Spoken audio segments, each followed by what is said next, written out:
The man accused of killing 4 University of Idaho students is back in courts, and not for the reasons you'd expect. Bryan Kohberger, who had been set to go to trial and possibly face execution, is reportedly considering a deal. The death penalty may be off the table. And now? There are death threats and possible cracks in the case. A gag order that silenced the victims' families? It's just been lifted. This isn't just a new chapter, it may be the beginning of the end.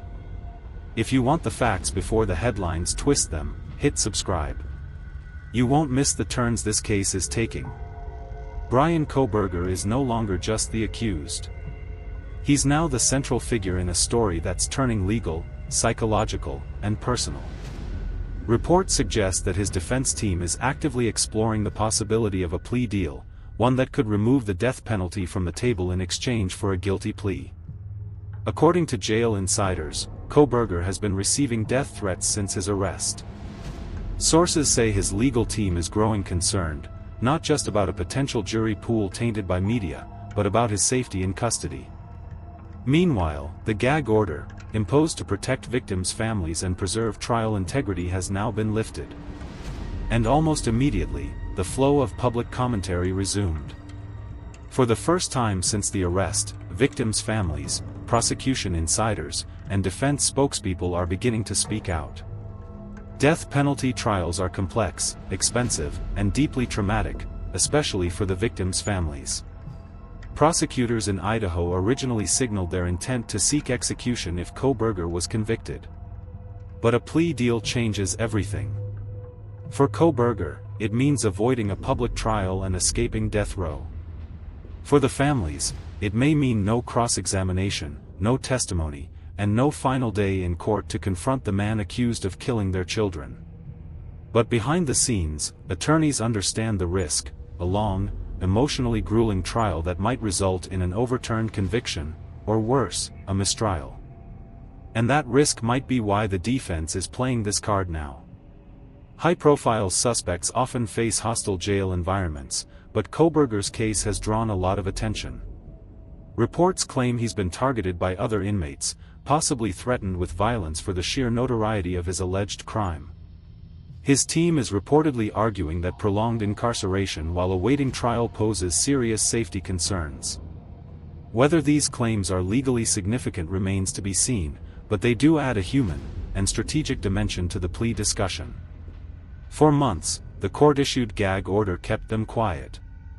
But in a recent ruling, the judge lifted those restrictions, citing First Amendment rights and rising public interest. Almost immediately, Goncalves' family released a statement calling for full transparency. And they are ready to speak, regardless of how the legal process unfolds. This recent development led to media interviews, press conferences, and new leaked evidence, painting very different pictures of what justice should look like for the 4 students and shaping public opinion, before Kohberger's legal team could even make their next move. Now, the families are speaking, and what they're saying is powerful. Steve Goncalves, father of victim Kaylee Goncalves, has emerged as the most outspoken voice. In a recent interview, he stated, "I want a trial. I want a courtroom. I want answers spoken out loud." He's made it clear, the family is not in favor of a plea deal that would let Kohberger avoid a full public reckoning. The Chapin family, Ethan's parents, released a public letter through their foundation, asking for privacy but urging the public to remember the victims, not just the suspect. Madison Mogen's best friends have posted tributes across social media, sharing that Maddie was bright, brave, and full of love, and that the silence had been excruciating. For Xana Kernodle's family, the emotion is quieter but no less intense. They've said little publicly, but close friends describe their pain as immeasurable, and their desire for a full trial as non-negotiable.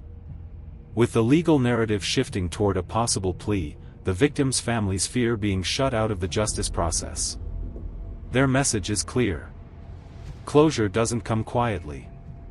It comes with truth. In the open. On the other side, Kohberger's attorneys are walking a careful line. They continue to plead not guilty, but they've also submitted multiple legal motions indicating discomfort with the public attention, pretrial coverage, and emotional weight of the case. The defense has not denied exploring a plea, only that no deal has been finalized. They've argued that Kohberger's right to a fair trial is being compromised by media sensationalism and premature judgment. There's also the argument of mental health quietly building in the background. Could his attorneys eventually use it to mitigate sentencing? Meanwhile, the prosecution remains publicly firm. They've not backed down from pursuing capital punishment, but haven't ruled out negotiation. It's a standoff, both sides waiting to see how the court of public opinion will sway the scales of justice. There are even rumors that prosecutors may use the emotional momentum created by the victims' families as leverage, presenting the full force of their voices as part of the narrative to keep the death penalty on the table. Legal analysts have begun weighing in. Former prosecutors say the defense is likely testing the waters, pushing to see if the families or community would accept a deal to avoid re-traumatization. Criminal psychologists have stepped into the conversation, arguing that Kohberger may have narcissistic tendencies, and might want a public stage rather than a quiet plea. Others warn, the more this plays out in public, the more it could taint the trial, and hand the defense an appeal-ready case. It's a dangerous balance, transparency versus fairness. And the line is razor-thin. This case is no longer just about what happened that night in Moscow, it's about what happens next. Will the families be allowed to confront the man accused of destroying their lives? Or will the system choose silence over spectacle? When news broke that Bryan Kohberger's legal team was exploring a plea deal, social media exploded. Some believe avoiding the death penalty is a betrayal of the victims. "He didn't give them mercy, why should he get any?" wrote one commenter on Reddit.